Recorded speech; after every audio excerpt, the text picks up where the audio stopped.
High friends, welcome to Sam's kitchen. Friends, थंडी चालू झाली की ना जशा भाज्या सुद्धा वेगळ्या प्रकारच्या येतात ना, तशीच फळं सुद्धा वेगळ्या प्रकारची येतात। आज आपण ना एक अगदी झटपट होणारा एक स्टार्टरची रेसिपी करणार आहोत, ते पण एका फळापासून।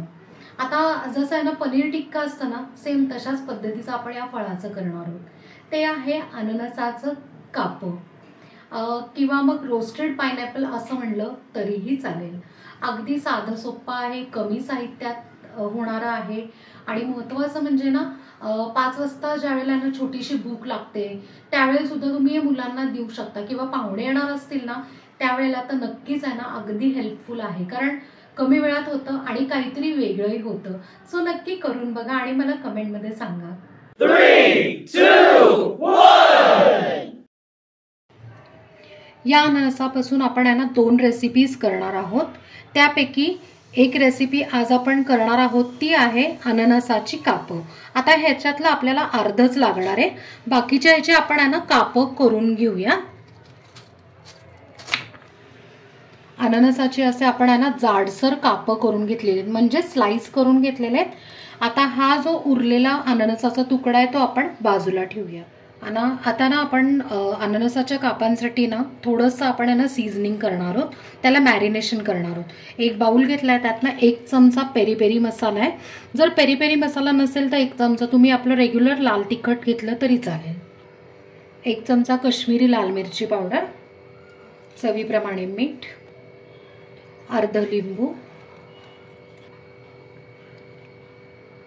1.5 ते 2 चमचे आपण आहे ना मध घेतलेलं आहे इकडे, 1 चमचा तेल।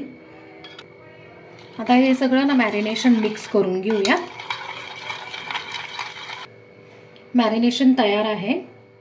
आता एक स्लाइस आपण आहे ना ह्याच्यातनं बुडवून अशी दोन्ही साइडने मस्तपैकी कोट करून घेऊया आणि ही स्लाइस काय करायची अशी निथळायची आणि एका प्लेटमध्ये अशा ठेवून घेऊया।